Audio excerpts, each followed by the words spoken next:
I think that many people out there, many gurus and all this stuff, they make a big deal about, hurry up, I'll get you into a deal, hurry, buy now. No, man, getting into a deal is easy compared to running it for 10 years profitably. That's hard.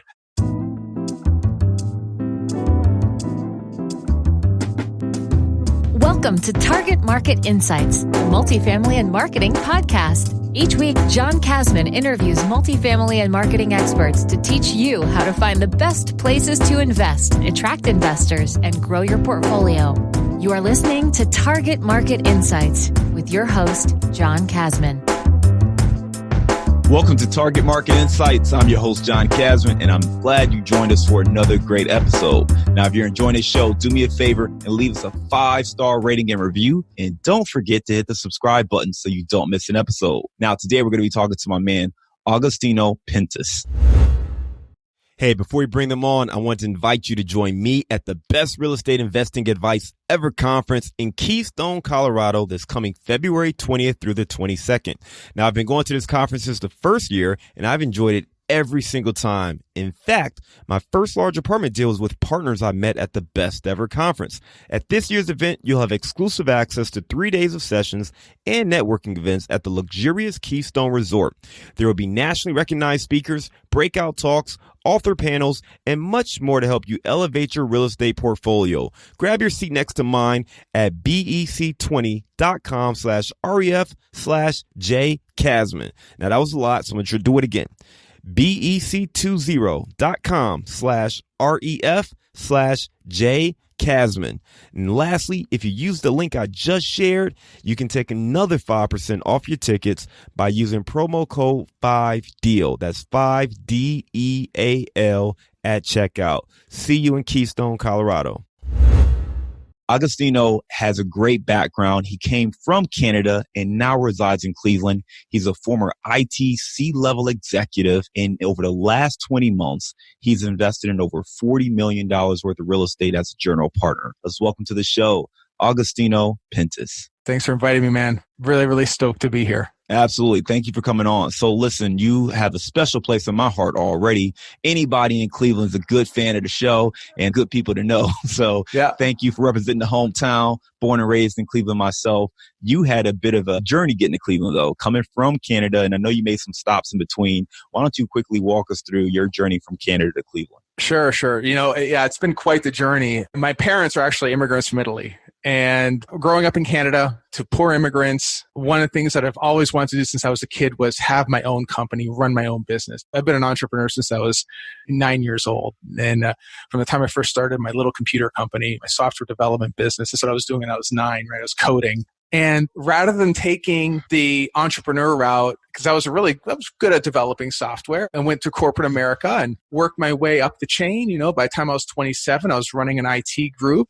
By the time I was in my early 30s, I'm running global enterprise IT for a publicly traded company. I was earning big bank. I had the fancy cars and the houses and all that stuff. I started buying real estate. This is about 16, 17 years ago. I started doing like single family homes, a small multifamily, and everything was going great until one day my boss comes in my office and hands me the box and says, "Get out." And I'm like, oh man, you know, so at that point, I felt worthless because here I am. I helped build this company. These guys started with maybe 100 employees, and I helped them grow to thousands of employees like around the nation. And I felt that I was part of this business, an important part. And you know, we really have to watch what we tell ourselves. You know, that bit of self-talk that I told myself, what a big failure I was because I lost my job that was handed to me. That set me on a path for a 10 dark years is what I call it. And these 10 dark years, I picked up a lot of bad habits. I ended up in some very bad places. I went from job to job to job, picking up any job I could find. At one point, I was sending out 500 resumes a week, trying to find any job, anybody that would hire me. Ridiculous. Wow. Ridiculous. Wow. But then once I committed to doing real estate again, because during this whole time, my real estate portfolio was the only thing that was really giving me a lifeline to some cash, something. I realized that is where I needed to be. But it wasn't until I talked to a friend of mine about multifamily and about deal syndication that I realized that's when the light went on. And I'm like, that's what I need to be doing. And once I refocused and recommitted to studying, to training, to learning, and then committed to doing syndication, that's when the floodgates opened. And that's all I do now. I focus just on multifamily. I help make money for my investors. I make money for myself. I make money for my family. I'm looking to leave a legacy for my kids, my kids' kids. I want my kids' kids' to know my name. That's how big this thing's got to be. I love it, man. I love it. And the legacy is an important part. We talk to a lot of investors, and I think that when you talk about legacy and generational wealth, those are really key components and the reasons why people look towards multifamily, because it's more about what you can leave and what you can develop for your family and your family's family versus what you can do by yourself. I mean, obviously you could flip homes and invest in single family houses and do well for yourself and not really have to worry about the long tail impact. But by focusing on multifamily, you can truly make a difference and make an impact that lasts for generations. You started talking about a couple of different things, right? You go from being a high level IT executive, taking a company from 100 employees to 1,000 employees, being an integral part of that growth, and then getting handed a box one day, just randomly getting handed a box. You're out on your own. You go through a dark period of 10 years trying to figure out what in the heck you're supposed to be doing with your life. And then you kind of come back around to real estate. If you can take us back to that dark period just for a little bit here, what was going on in your mind? I mean, I imagine you spent a lot of time going from being that entrepreneur to basically becoming an employee and going through that down period for that 10-year cycle. What was going through your mind? What were some of the challenges that you faced? And what was it that ultimately snapped you out of it that allowed you to figure out real estate was where you needed to refocus? It's like I said earlier, you really got to watch out what you tell yourself, right? And when I was this young man earning all this money at the time, I thought was a lot of money, right? And it is a lot of money, but I mean, compared to what you make in real estate, it's really not that much. But back then, we have these limiting beliefs that are in our heads, right? Everyone's got them. That's how we're raised, unfortunately. But when I was handed that box, I convinced myself that I was a failure, right? The failure defined by society, by this employer. And like I said, you have to watch what you tell yourself. And me convincing myself that I was a failure and I lost everything. I mean, I got to a point where they turned off the power at my house. It was bad, you know? And it took three things, right? I had to decide that I was going to be destined for greatness, right? I had to decide that I had to get out of this scenario, this situation. Then I had to commit to whatever it is I was going to do to eventually see the third thing, which is success. And what it took was refocusing and training. And when I committed to real estate, when I realized, over all this time period, my real estate portfolio, whatever I had left of it, was still trickling in a little bit of money. There's times when I was just surviving off of it, like $500-600 a month. That's how bad it got, right? I didn't lose anything. That was the thing. I mean, all my friends and family that went bankrupt with all their real estate during 2008, 2009, I didn't lose any of my properties. I kept them all, right? Because of the way that I structured. So I had a knack for doing that. So I knew what I was doing with real estate, but it took retraining, because I think for many people, what they do is that after they finish high school or after they finish college or university or whatever, where we're told to read, study, people stop studying. And the one thing about the most successful CEOs is that every single CEO that has built any type of wealth or any type of great company, they're reading at least a book a week, at least. Most people don't even read a book a year, let alone a week. And I had to recommit to studying, to training like my life depended on it, because it did. I mean, I had no other choice. I had to. And that failure, what it ended up doing, and after going through all the training and studying how to sell, studying psychology, studying real estate, all these different things to make me successful that I've experienced today, that failure made me face what I really am and what I'm not. I might have been really, really good at tech. I thought I was excellent at technology, but in reality, real estate was where it really belonged. It wasn't tech. It's been real estate the entire time. Either I ignored it or just didn't see it. I didn't read Rich Dad Poor Dad like most people. I just figured it out on my own. And it was retraining, recalibrating my entire life, removing all the negative people out of my life. And I had a lot of negative people, getting rid of them, all of them, relentless about it, cutting them off out of my life, bringing in the positive people and bringing in the right training and the right mindset and surrounding myself by what I want to do. That's one thing. And then secondly is when I decided what I was going to do is document those decisions in the form of affirmations, something that I do every single day. I write out my affirmations. I write out my future as if it's already happened. I tell myself, I have $200,000 a month in revenue of income, right? I have 3,000 units. I have the fancy car. I have the house on the beach. I write it as if it's happening right now. because your mind does not know the difference. All these different things, once you're able to put your mind into that focus, it changes your whole outlook. To me, multifamily is just a vehicle to get me there. It's a vehicle that I know I can leave that legacy. It just happens to be multifamily. See, and like you said, it's the only thing. And take it from a guy who's failed at a lot of stuff. I did mobile apps. I did call centers. I did finance companies. I did phone companies. I did a lot of stuff. Right? I was a serial entrepreneur. Every single one of them failed. This is the only thing that works. It's the only thing where the banks are calling you and asking you, hey, do you have a deal for us? It's the only thing. There's nothing else out there. Well, I think the beauty of it is that with multifamily, I mean, you're talking about brick and mortar buildings, and it's the one thing banks understand. So no matter how great you are as an entrepreneur, they don't understand your business. They don't understand your apps. They don't understand your vending machine company or some of these other things that people come up with, but they understand that there's intrinsic value in an apartment building. And they understand the apartment building because it's simple enough where they know that, hey, if you have places where people need to live, you can rent them and there's value there. No matter what shape or condition the building is in or how you're operating it, they can take it from you and give it back. So there's value there. So even from a funding standpoint, there's always an availability to get funding on some commercial properties for those reasons. You started hitting on quite a few things that I started taking notes on.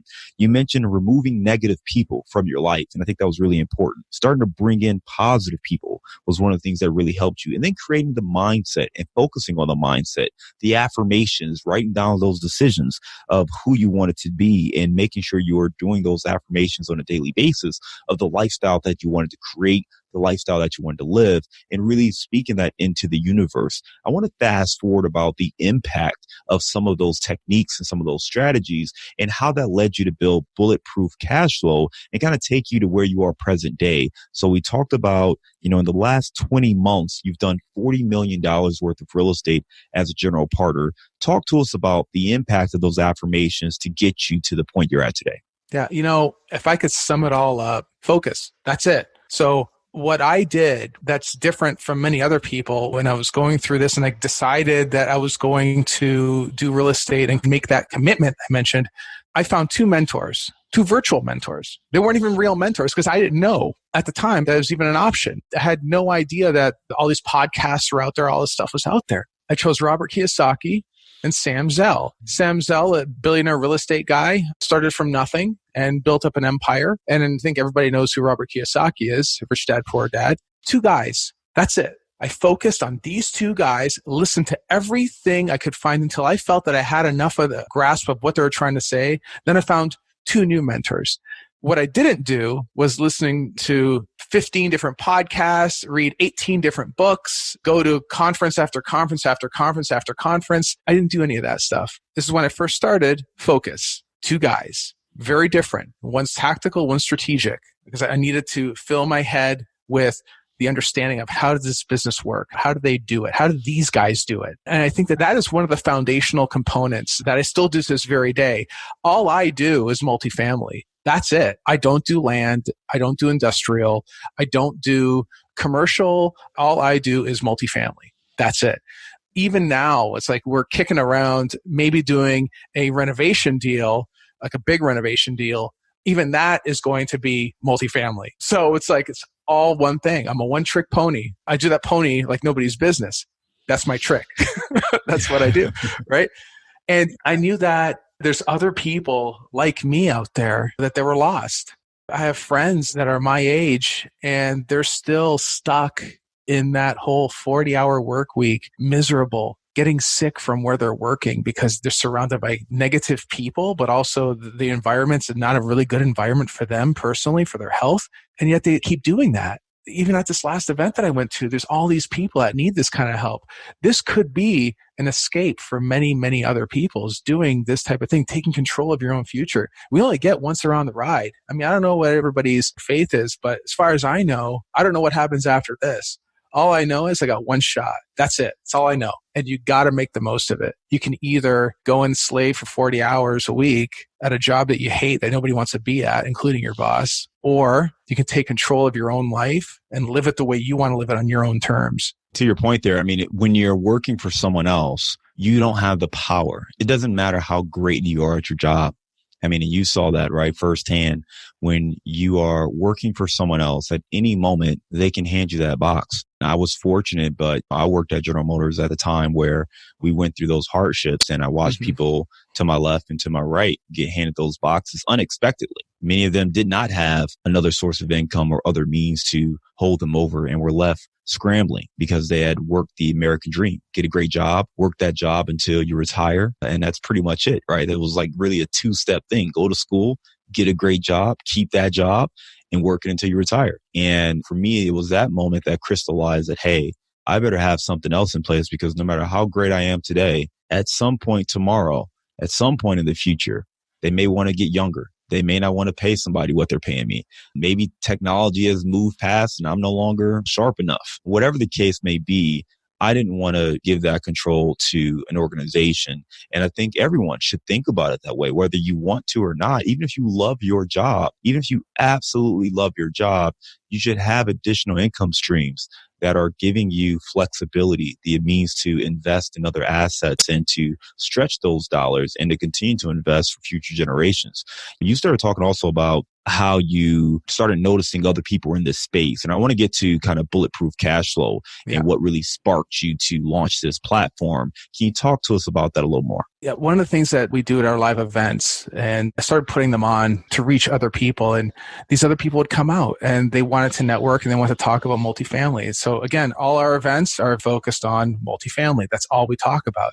It's either that or somebody that wants to get out of doing wholesaling and wants to do multifamily. So it's all about that. Even our live events are all about that.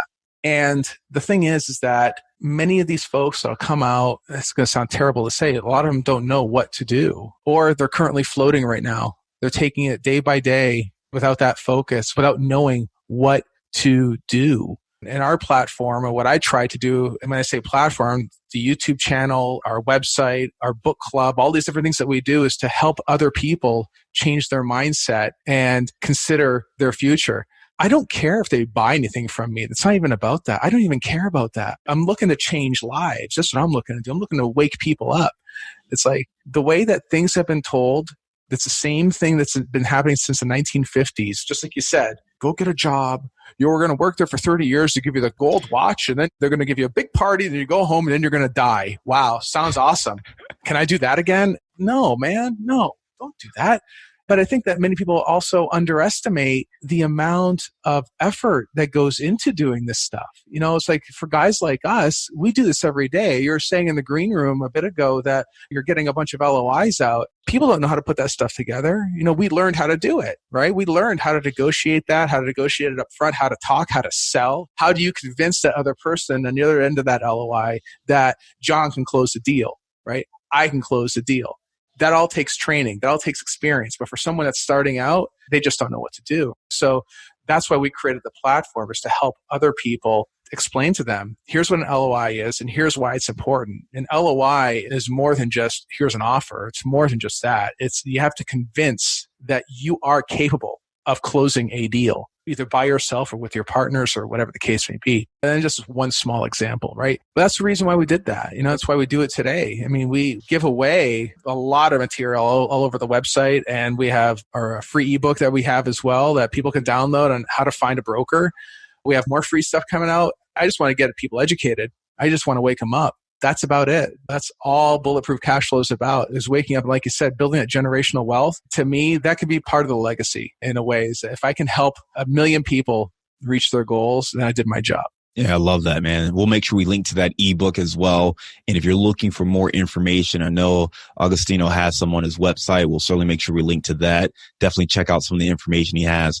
Before we move on to our Bullseye Round, I want to talk a little bit about the growth you've seen, right? So we said over the last 20 months, $40 million worth of real estate. Can you provide some context to the types of deals that you're doing? We know it's all multifamily, but where are you doing these deals? Talk to us about your business model and what you're working on there. Sure. So I primarily focus on Cleveland, Akron. I know this market. I know it well. All the assets that we have are in and around Cleveland and Akron. So as far south as Canton, if you're looking at a map, as far north as Lorain, and with the bulk sitting in between Cleveland and Akron.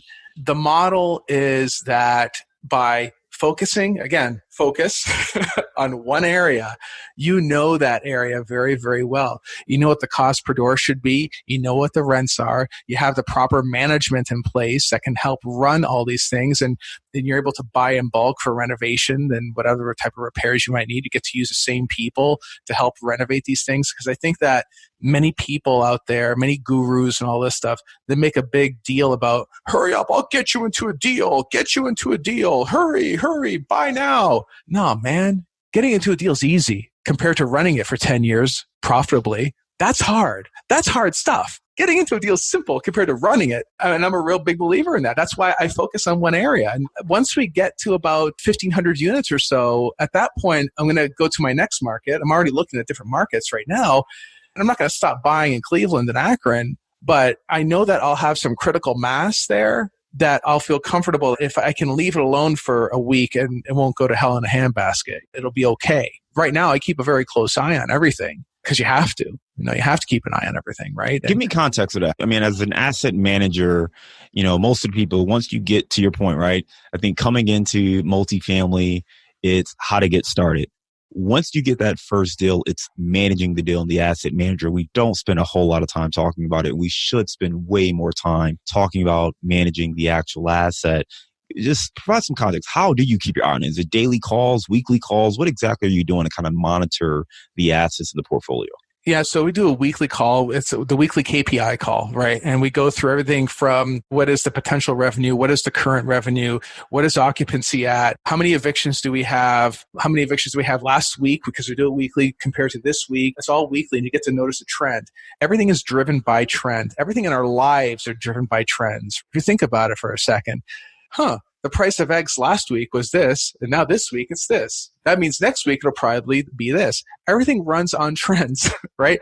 Including your properties. So that's just one aspect as far as keeping an eye on the property management and staying on top of them, right? And at this point, we have enough properties now that I have to keep it as 2 separate days because there's just too many properties to cover in 1 hour or whatever. So we separate it out into 2, but we go through the KPI call every week. And if there's a problem, then we do a micro dive and to figure out, okay, what's going on here with this asset, or is there a problem tenant or whatever the case may be. And again, the same thing I said about negativity. I don't want negative tenants. I don't want negative investors. I don't want any negative at all, right? If we get an inkling that there might be a potential negative tenant, it's like, we don't know if we're going to take them on or not. We just don't like that because they're going to cause problems and wreak havoc on the whole asset. They introduced that. Probably shouldn't say that on a call like this, but that's just how we roll, right? But everything we do, primarily C-class assets, we'll buy B if we could find a decent value, and primarily B and C areas as well. One great asset that we bought recently that's a B area, C-class asset. It's the perfect unicorn that everybody keeps looking for. Yeah, we got our hands on one. Great deal. Love that deal. Closing one next week, 148 unit deal in West Cleveland, workforce housing. Great people running it currently. We're going to take it over, and it's already at 97% occupancy. It's doing super. We're going to take that. We're going to drop it into the same model. But another big thing, even after you acquire it, is defining upfront. When you go into a unit and you see, okay, what's the square footage of a unit, the floor, paint, all that fun stuff. And you determine what's it going to cost to turn that unit, or what did you budget? So now when you have your contractors come out, you're going to tell your contractor, okay, Joe, this is what we calculate for the flooring. This is what we calculate for the paint. This is what we're going to pay you. So you can take the job or you don't, or we'll find someone else that can. That in itself is a transformational thing because most people, they'll send a contractor out to a unit and they'll say, give me a price, as opposed to you define the price. And then if they want to push back, they can. But if it's just simple floor, paint, replace or fix a hole or whatever the case may be, you're going to define that up front. Doing the upfront pricing thing has also been a real big deal for how we operate as well. So yeah.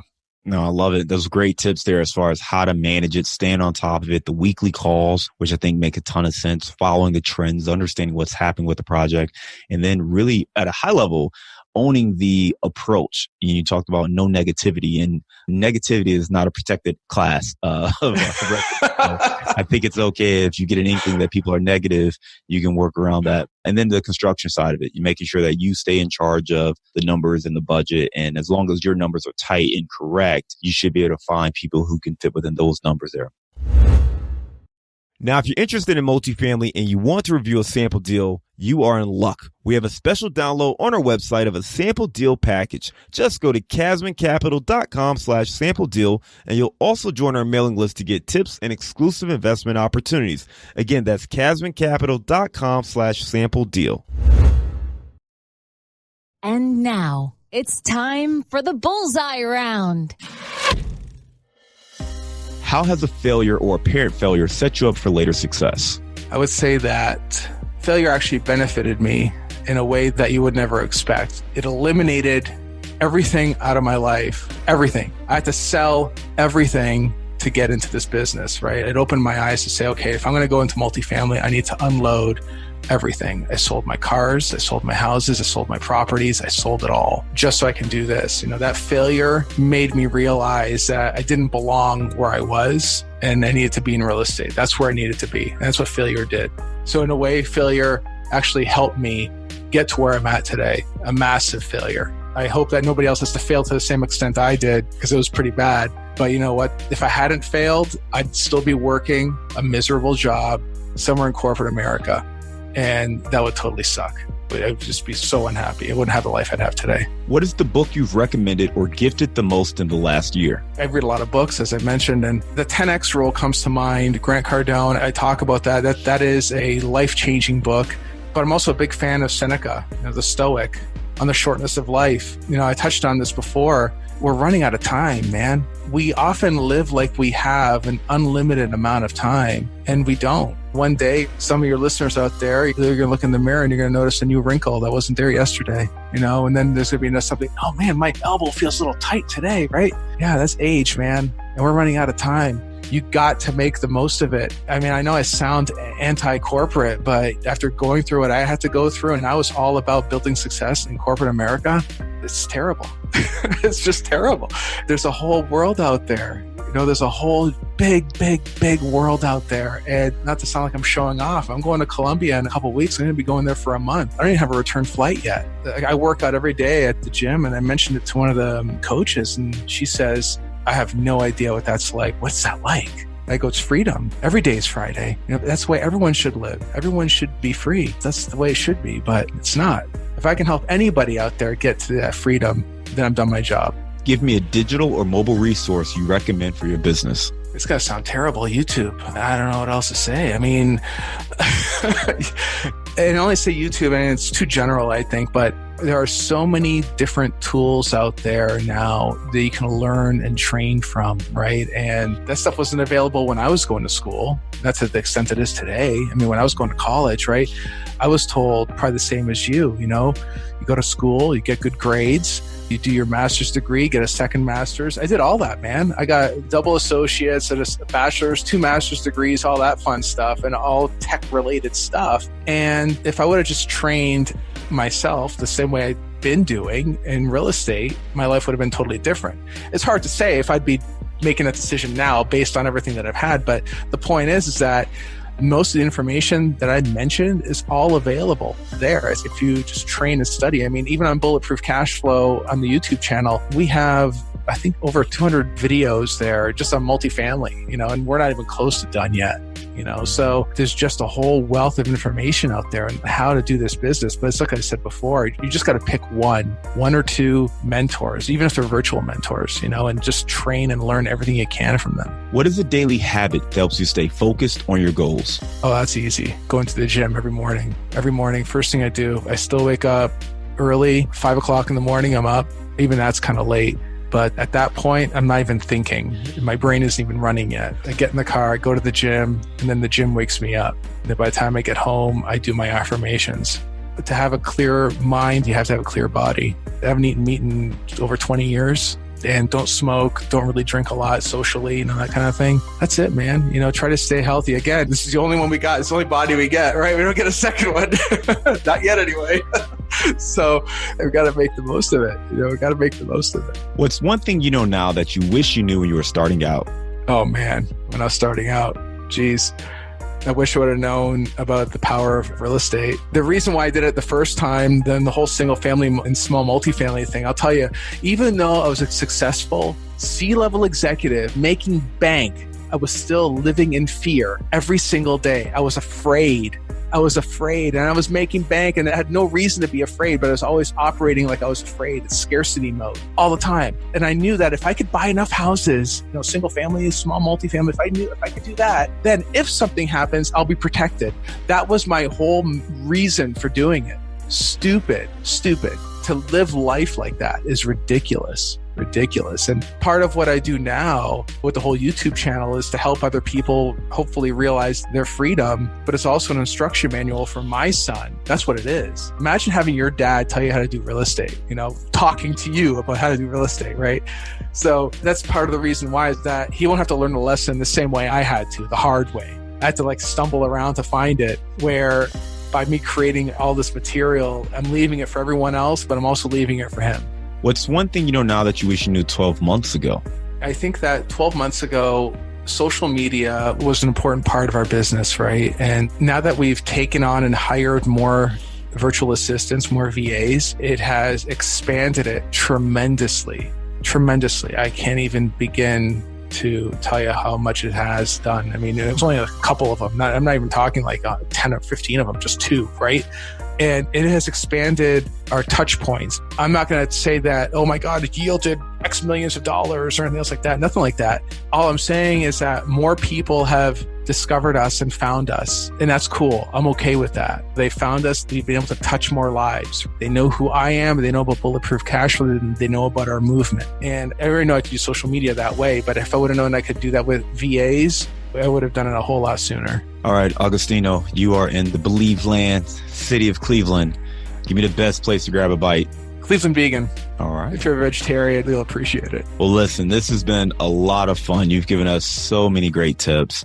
Love hearing your story of how you kind of transition. We didn't go super deep into the Canada part, but just kind of how you made your transition from corporate America, from Canada, through all of your schooling and education, getting to Cleveland, coming through those dark periods and actually launching a platform that has grown to $40 million worth of real estate, and how you're helping other people through Bulletproof Cashflow. I think that's really important, just because a lot of this, when it comes to multifamily, we talk all the time about this being a team sport. One individual cannot do this by themselves. You need people. You need people to help. Maybe somebody's a great underwriter. Maybe somebody's great with networking and raising capital. Maybe someone else is really good with broker relationships. But nonetheless, you need people. You need a team to be able to take down some of these large deals. I think you've embodied that with the portfolio you've been able to build over the last 20 months, and then helping to educate other people on how to do that.